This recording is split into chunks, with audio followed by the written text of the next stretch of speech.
a lot of the reason why other movements were momentary is because you did not have global support. We're talking global. We're not talking regional. We're not talking national. We're talking global.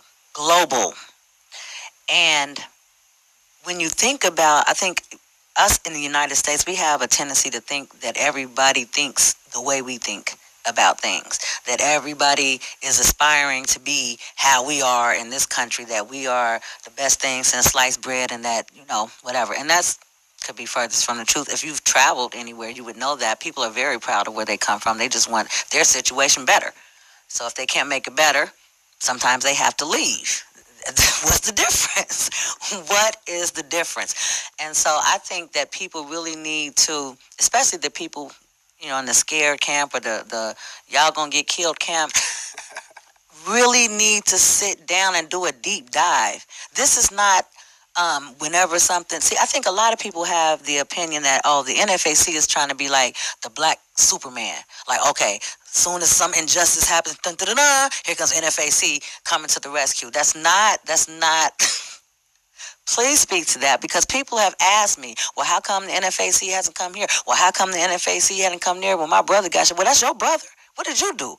That was my response, but I'm going to let you speak to that on behalf of the NFAC. On behalf of all of my members of the NFAC that are tuned in, I salute you, NFAC for life, MFs. Y'all know that.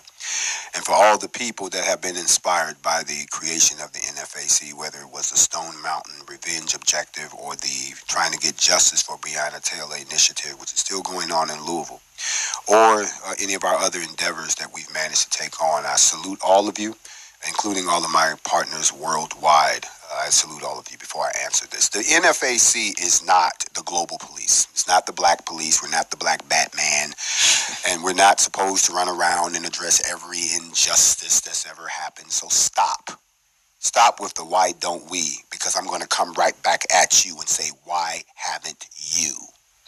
We are nothing more than regular citizens who have exercised our constitutional rights to bear arms and to assemble in an organized fashion to address grievances to the powers to be. We're doing nothing that you can't do. So stop sitting around waiting for and crying for someone as if we're out looking for a challenge. That's not what we're here to do. We're here to expand the footprint and cause many of you to emulate what we've done and become the experts in your own area, and then become affiliated with the coalition. That's why it's a coalition, because we know this stuff is happening everywhere. We know now that cell phones have shown us what's happening all over the country, that there's been no uptick. We're just seeing more of it.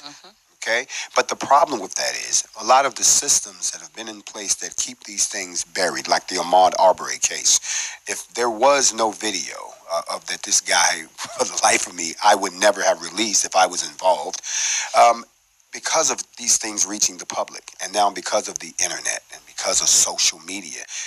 My mother used to tell me that a lie can get around the world 3 times before the truth can get its shoes on. Well, the internet can get around the world 6 times before the lie can even get out good. It's gone. Right. We know the lie coming. There's an announcement, lie coming. It's gone around the world 6 times. Then the lie come 3 times. Right. And the truth come out like by snail mail. Right. Everybody. Next year. Right. I mean, and I'm going to say this while I'm on your show. Prime example is what happened in Louisville. And it's funny. And you were there, so you can attest to this. A lot of people who weren't there, and I keep saying this, don't run your mouth if you were not there. Right. If you was too scared to be there, shut up. If you had to work that day and you knew that you couldn't make it, shut up. If you told everybody you was going to come and shut it down, but you was instead you was mounting a flat screen TV on the wall when we called, shut up. Okay? Yes, if you were there, though, whether you participated in the formation or whether you were one of the thousands of people, because the whole city came out. See, they didn't show this. Nope. Louisville showed love. I have to give credit to the sisters and brothers in Louisville. The whole city came out, and it was so incredible, but they didn't want y'all to see that. When we went down the street and you couldn't see number of black soldiers for miles, they ain't show y'all that. When we got to the city hall and and everybody else shut up and won't know, I don't know where they saw who these opposition was. We didn't see none. There was no opposition around us. Shut up. Okay, I did see the opposition on the way home. Okay, so look, so like 40 minutes after everything was over, when folks was packing up, putting ARs in the trunk and everything like that, taking vests off, we were leaving, getting back on 64, and to the left on the corner, I saw like 8 white dudes and a German Shepherd. And that was all the opposition that I saw. And they was just kind of but everything was over. Nobody was even lingering. No one was at the park. Everything was over. So that was it. So if that's what they were talking about, I think I saw them do an interview with them, with no one was there. So I'm not sure what opposition. Well, they had opposing views, but they certainly weren't present. No, there's a video that's circulating right now. Excuse me for a second. Did you save this? It restarted. Okay, no problem. So Instagram is up to IG. IG is mad. Y'all know they mad. Don't worry about it. We're going to go ahead and get it back from our folks, too. Hold on a second. This is the most interrupted live stream on Earth. We have more problems. Everybody else, my man can stay on and DJ for 8 hours, nonstop. Not a damn thing happened. As soon as we start talking about the truth, they shut us down. Somebody working third shift got an issue. That's how it is. But let me say this. There's a video circulating that you can see. It's on YouTube where they show whoever this them opposition. 8 dudes in the dog. Well, it doesn't make us a difference. So you have to understand something. When we went to Louisville, we were the ones exercising our constitutional rights. So the city had to give us the same level of support and protection that they give when the KKK comes through. And anyone who shows up who doesn't have the permit, you're now a counter protester. There's no counter protesting for us because we're the folks that are having the event, and we let them know we're not protesters. We're not demonstrators. We don't do any of that. We are a militia. We're an armed force waiting for the order to shoot. That's what a militia really is, okay? We're going to talk about some things. If things don't work out, y'all start shooting up shit. I'm sorry, that's the way it goes. Now, but these counter-protesters that we heard about, we didn't know, we didn't care. I had already cut a deal with the Special Ops Division of the Louisville Metro Police Department to give us a 1-block buffer around our people, and that anybody who crossed that buffer was theirs, not ours. If they got through the buffer, they were ours. But if they stayed in that zone, they were theirs. And 5 people attempted to cross that buffer throughout the course of the day, and they were all arrested. They never even got to us. There's a video circulating where you can see these white militia that showed up, and they was about to come around the corner, and the cop told them, you don't want to do that. And they were like, well, why not? He said, because if you go around the corner, they're going to wipe you out in seconds. What? And they said, well, we're going to stay right here. They wouldn't go any further. Oh, okay, that's why they was on playing that corner. Right, and then we never saw them, so I can't speak to that. And there's been all these misreported stories. I'm going to tell you what I mean. You were out there. Most people don't know this, but when we got there, the very first thing we did was clear it out. And please, I hope no one gets offended on this show, but this is just the world we live in. We cleared out all the white folks. Sure did. Did we clear them out? You couldn't even be out to there. There were no white spectators, no camera people. We said, you got to go. So the only place that there was some white folks was in the chopper, way up in the air. They were way up there because we were looking up at them. So the ones that managed to come back, they were sitting way across the street. It was a perimeter. They could not even get close to us, exactly. The second part was, and that's when we started our safety inspections. And the safety inspections were going well until it was hot. It was 94. It was hot. Was it not hot? It was very hot. And with all the gear on and us standing there and all of those people, we're lucky that just one person passed out. That's true. And the guy passed out and dropped the weapon, and the rest is history. But the media ran with that. 3 people got shot. The story got worse. First it was 3 people got shot. Then it was, we got into it with somebody, and then they got shot. Then I got shot. I was in the ICU. It was crazy. Then it was, you know what I'm saying? Everybody was in the ICU. I'm like, for real? Come on. Oh, whatever. But they did all of this. But that's going to be. But they did this before the march even happened. Yep. They did it before we assembled. This was early in the morning. And they never talked about all the beautiful stuff that happened the rest of that day. They didn't talk about the fact that we gave an example of community policing. Watch this. Most people didn't even realize what they saw. We had the incident with the weapon. Immediately, our medics were the very first ones on the scene. Our guys took up the security perimeter and kept everybody down. Yep. The police weren't even there yet. Then we came and worked along with them. We did our own investigation and gave them the results, and they accepted it. And nobody got arrested. The incident was done. We didn't know the media was going to go and make it into a breaking news story, but that became what they pushed. They didn't give us any coverage on Stone Mountain. Nothing happened. We made history. They didn't talk about that. They didn't give us any coverage at all when we gave the speech, and the fact that the Attorney General responded to us 25 minutes after we left the State House, because he was supposed to give me a letter that he did not give me. See, there was some other stuff that was going on. So because you didn't give me the letter, I guess I just had to get there and tell you what I knew. Okay? And after that, he came out, yeah, we talked, everything was productive. Yeah, okay, we got you, bruh. We got you. But the point I'm making is the media reported none of that. They didn't show the unity in the street. They didn't show the families coming out. They didn't show like the folks you talk about that had to come out and see this. They didn't talk about the sense of protection. Don't you know that one of the guys from Black Lives Matter that we did not invite, they just came out there on their own. They just showed up, and we had to make them stay away from us because you're not going to associate yourself with guns. BLM ain't never bust a grape in a fruit fight. So don't try to act like we're part of what you're doing, like you suddenly got pissed off and picked up guns. No, you pick up signs and rainbows and keep it moving. Y'all been chanting no justice, no peace since 1991 with Rodney King. Okay, so no. But even then, one of them had to say, this is the first time that there's been a protest. And nobody got tear gas. Nobody got hit upside the head. And they said the reason was because Nfac was here. So it makes a difference. I think that people who don't understand, who weren't there that day, don't realize just how great a day it was. But I'm so glad to report that Vice TV and a few other major media were out there doing a documentary on us. I was mic'd up. A lot of stuff got captured. That's why I let them tell whatever lies they want. When the documentary come out, they'll see it from firsthand of how this whole thing played out, including the speech and the fact that when we left, how they gave us a hero send-off. And it was great. I mean, it was a great day. I was so shocked when I heard that I was in ICU. Earlier, you spoke about it earlier as like a vaccination, and I mean, and that's kind of impactful. Not kind of impactful. It's impactful because I was thinking about the NFAC is almost like a vitamin injection. It's like when I didn't get to make it down to Stone Mountain, but I watch you on IG Live and I pay attention to the comments and I see what the people are saying, and then I saw the people's reactions and responses in Louisville, and it was like, oh yeah, I forgot about this. Yeah, we are. Oh yeah, we are these people.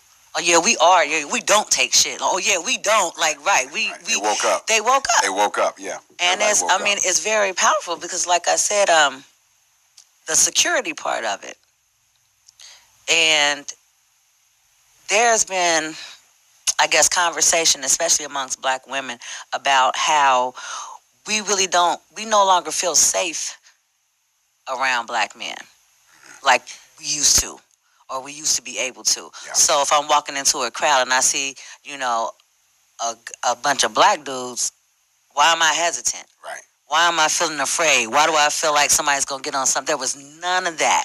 And I'm trying to tell you, I don't know when there was a time that I can remember where I've been around that many Black men, not to even mention armed, and felt just completely secure, completely safe. It was such a familial vibe. It was familial. It was familiar. It was your family. You know what's interesting is when we were in Brunswick, Georgia, for the Ahmaud Arbery murder, and we went out with his mother to provide security for his mother to a balloon releasing. And I'll never forget, there were these two Black women standing in front of me. They didn't know we were behind them. We didn't announce our presence. And his mother was speaking, so their backs were to us. And one of the little kids turned around, little boy, and he looked at me. And he looked me up and down, and he pulled on his mother, and he said, "Mama, look, the Black Army." Just like that, right? And the woman turned around, and she was like, she had that initial, oh, what's going on, afraid. And then she really looked at us, and then she turned to her girlfriend and said, "I ain't never felt this safe in my life." This was the first time I heard it, and I didn't really understand, because we're not allowed to talk. We don't talk. Right. We're not there for that. So when we left there and we went to Stone Mountain, it was the same thing. There were people saying, I've never felt this safe around black men in my life. But when we went out to Louisville, I'm going to be honest with you, and I'm trying to be just direct with you because I wasn't used to this. But the love that these people had, black people had for someone who was willing to stand up at last for them was almost akin to, and I'm just using an example, when I was a young man, how they worshipped Michael Jackson. It was that bad. I could see that. And it was interesting because it wasn't me, it's what I represented. You could see the relief in their face that somebody could now at least speak to some of this mess that was going on. There was one young lady that said, you opened the Pandora's box. There's a whole lot of stuff in here we got to deal with. Brianna was just a tip of the iceberg, but since you got it open, that's why we've entered into an agreement with the city of Louisville, with the activist groups and with the city community leaders to help them to develop their community policing model, to assist them with the patrolling of some of their neighborhoods, and to also, matter of fact, we're working on this right now. Big shout out to General Taco of the Dark Riders of LA to facilitate a truce between the gangs in that city that have really having a bad time with shootings and so forth, to bring that to an end and to get them involved in this process of unification. They're willing to come to the table. That conversation will be happening here shortly in a couple days. And this is what I mean about not just being secure around us, but brothers and sisters, as you've seen, that are willing to get in the mix and not sit back and say, well, I don't know them people, so I ain't got no reason. That's what I keep hearing. Well, you don't know those people. It's your people. We family. So let me just ask you this, because I know we're getting to that time. The question that people want to know here, A, are you accepting new members in the NFAC? B, how can a group that maybe is already started here, a community group, or how can interested, like-minded parties become an affiliate of NFAC here in this area? But that's the $1 million question.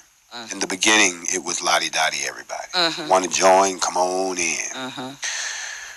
What we found out since then is we can't do that. Right. We cannot allow everybody who says they want to join, because many of you cannot join because you're incapable of serving in the capacity that we need.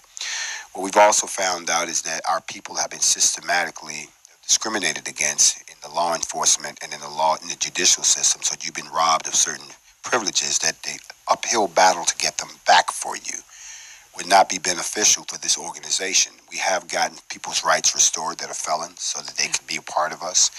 We have fought some cases where folks already had their rights restored and didn't know it. They got a served document and hadn't activated it. But what we've also found out through the Stone Mountain exercise and through the Louisville exercise is that not everybody is soldier material. I'm sorry. So what we've done at this time is we stopped taking submissions at this time. Because what we've done is we're going to have to go back and we're going to have to actually tighten up the screening process. Not that people were getting through. It's just that there's some things we've added to make sure that you are, and I'm going to say this again, combat ready. And I don't mean to be out here to try to rival the U.S. Armed Forces, but an armed militia of citizens that they're there for more than desire. You have to be able to bring something to the table that meets our requirements. I have no problem telling you what the base requirements are on this show. Okay. And some folks find them offensive. Please We don't care. That's the first thing. We didn't ask you to join us. You asked to join us. Rule number 1, you have to be black, period. No ifs, and, or buts about it. No waivers, no discussions, and no nothing. This is by us, for us. We have to learn to work together with each other without having anybody else in the mix. I don't care how much they want to help, be helpful, feel the same way. That's cute. Put that in the parking lot. Malcolm said, before we can learn to love another people, we have to first learn to love ourselves. And this default self-hate that we have is the poison that is the acid that prevents us from getting together. So this organization is an exercise in black unity. It is an exercise in being on code. It is an exercise in group economics. It is an exercise in black racial esteem. It is an exercise in the development of the foundation of a militant response to continued racism that has been systemically affecting us for almost 400 years. So that's the first requirement. And anyone who says, well, they're being racist, you can't be racist. The reason we can't be racist is because racism means the ability to determine the full outcome of a people, irregardless of what they can say or do about it. We've never had that power over anyone for the last 400 years. We're in an abusive relationship, and we don't like being abused anymore. So we're angry and we want to fight back. Doesn't make us the abuser. We're still the victims. So that's the first thing. The next requirement is 21 years and older. And it's been that way since the beginning. Don't believe the lies that, oh, they went down to Atlanta and shot an 8-year-old girl. Then they arrested a teenage boy. He wasn't even a member of our organization and couldn't have been. 21 years and older. Preferably ex-military. If you're ex-military, fine. If you're not, you're still going to have to go through some training with us to prove that you're tactically proficient, that you won't panic in the event of a firefight. The next one is, I'm sorry, this is going to rub some people the wrong way, but if you work for the Department of Corrections or you are a former police officer, you cannot join us.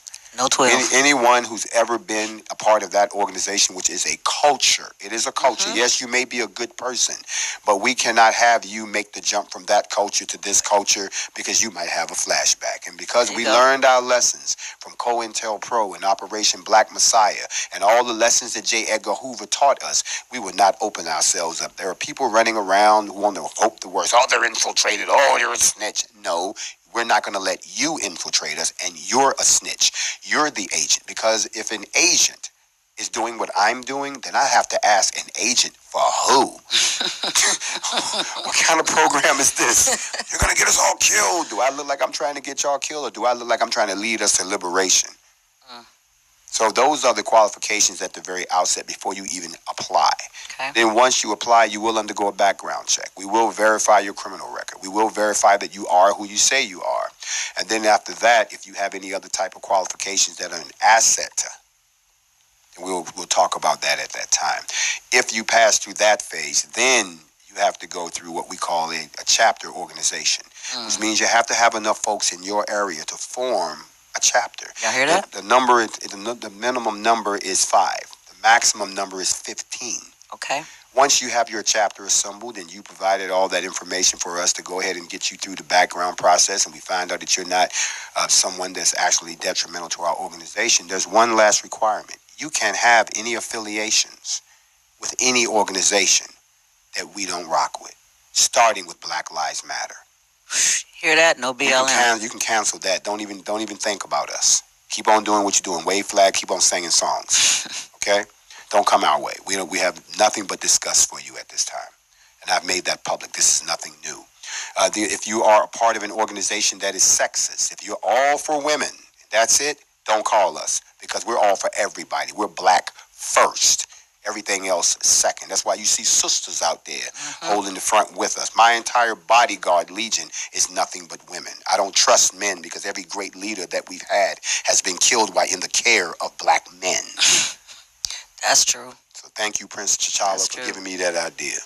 Now, in the meantime, the other piece of that is once you've got your chapter established, okay, you have to reach out to us, because you're not sanctioned until we swear you in. Okay. And you're only sworn in the heat of fire. That's why you saw us swear those people in at the formation. You have to come somewhere and show us you're willing to put your life on the line before you can wear that title. And once you've done that, you've been baptized by fire. You saw it. They all get the oath the same way we went up Stone Mountain. Everybody was scared, sweaty, didn't know what was going to happen. I don't talk smack. They thought that people was going to come over the hill with sheets, and there they are over there. So now you can be sworn in. You've done it. Okay. Once that's happened, you are now sanctioned, and you can go back to your neighborhood and start to do the things that we impress upon as our ideals. And I keep saying that's community policing. That's in education. That's becoming a responsible fire owner. That's educating your people on rights. That's providing services for the community in case there's a situation. Policing the police is one of those, whether working with them or working against them, and most importantly, being in a position to be called up for a national mobilization like we did in Louisville. Those people came from all over the country. Mm-hmm. People like to say, "Oh, you're based in Atlanta." No, we are not based in Atlanta. And so stop. We just showed up in Georgia twice because that's where the problem was. Right. So don't sit around and start thinking that the NFAC is there to come to, like, for instance, places where we cannot come unless you understand the implications. So by joining and starting a chapter in your area where you're familiar with your dynamics and your laws, it assists us in growing the coalition. For instance, I couldn't march the NFAC into Chicago. Right. Because the gun laws of Illinois do not allow us to even open carry. We would be fighting from the plane all the way to where you were. It would be all out war with the police if we did that. So stop asking for something that you can fix while you're there. All the guns in the hood, and y'all can't stop this. All the people there in that big city, and y'all can't put nothing together. Yes, I know they can. Chi-Town can put it together and then give us a call, and we can link with them and provide assistance, but we cannot march into their town like we did in Kentucky, which is open carry, Constitution, no permit, wild, wild west. So we can come into a place like that, but we cannot come into places like California where open carry is banned because of the Panthers. We can't come into New York City because guns are banned. We can't march into some of these places because they've already used the law to shut things down. And we've told people, you were on the steps, you heard what I told them, you have the power in your hand to change the law. Then you can have the basis for things like that. So to join, like I said, those are the qualifications. They're very basic: age, race, your affiliation with law enforcement, ex-military, and you must now, we've got some other qualifications, you must now own a certain type of weapon. Okay. You can't bring your granddaddy shotgun no more. That you had in the back of the caddy.